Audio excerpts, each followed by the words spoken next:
Swarupnagar block Trinamool Congress কমিটির উদ্যোগে প্রতিবাদ সভা, উপস্থিত বিধায়ক বীণা মণ্ডল। খরচ করে ওষুধ কেনার সামর্থ্য নেই, যারা গরিব মানুষ, নিম্ন মধ্যবিত্ত এবং যারা নিচের তলার মানুষ, তাদের এত বর্ধিত হারে ওষুধ কেনার ক্ষমতা তাদের নেই। তাই তো আমাদের নেত্রী এই রাস্তায় নেমেই আমাদের প্রতিবাদ করার নির্দেশ দিয়েছেন। কারণ ইতিমধ্যে আপনারা জানেন যে মমতা বন্দ্যোপাধ্যায় 2011 সালে বাংলার মুখ্যমন্ত্রী হয়েছেন। তিনি বাংলার মুখ্যমন্ত্রী হওয়ার পরে বাংলাকে যেভাবে এগিয়ে নিয়ে যাচ্ছেন, আজকের স্বাস্থ্যসাথীর মধ্য দিয়েই সেখানে তিনি কোনো রং দেখেননি। স্বাস্থ্যসাথীর মধ্য দিয়ে 5 লাখ টাকা ফ্যাসিলিটি তিনি দিয়েছেন প্রত্যেকটা মানুষকে। শুধু স্বাস্থ্যসাথী নয়, আজকের দিনে দাঁড়িয়ে মমতা বন্দ্যোপাধ্যায় ন্যায্য মূল্যের ওষুধের দোকান করেছেন। মমতা বন্দ্যোপাধ্যায় আরো যে শিশু মৃত্যুর হার ছিল বামফ্রন্টের আমলে 113 ছিল, সেখান থেকে নামিয়ে 103-এ নিচে নিয়ে এসেছে। এইভাবে তিনি বাংলাকে ধাপে ধাপে এগিয়ে নিয়ে যাচ্ছেন এবং রাত্রির সাথী প্রকল্প তিনি করেছেন।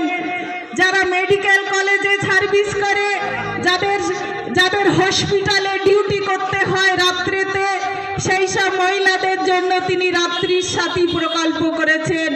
মমতা বন্দ্যোপাধ্যায় স্বাস্থ্য ব্যবস্থার আমূল পরিবর্তন করেছেন। সেইখানে দাঁড়িয়ে বিজেপি সরকার তারা এই জনবিরোধী নীতির করে যাচ্ছে, বঞ্চনা করে যাচ্ছে ভারতবর্ষের মানুষের প্রতি। আপনারা জানেন যে ইতিমধ্যে আমাদের 100 দিনের টাকা বন্ধ করে দিয়েছে বিজেপি সরকার। মমতা বন্দ্যোপাধ্যায় তার নিজস্ব ফান্ড থেকে গরিব মানুষদের তাদের 100 দিনের টাকা দিয়েছে। আবাস বিলাসের টাকা বন্ধ করে দিয়েছে কেন্দ্রের বিজেপি সরকার।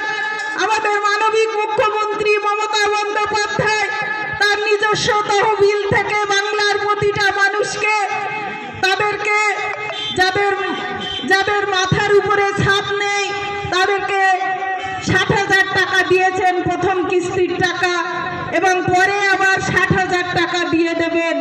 এইভাবে বাংলাকে তিনি ধাপে ধাপে এগিয়ে নিয়ে যাচ্ছেন। কারণ বিজেপি আরো অনেক কিছু করেছে। আজকে ডিজেলের দাম বৃদ্ধি করেছে, পেট্রোলের দাম বৃদ্ধি করেছে, গ্যাসের দাম বৃদ্ধি করেছে, সারের দাম বৃদ্ধি করেছে।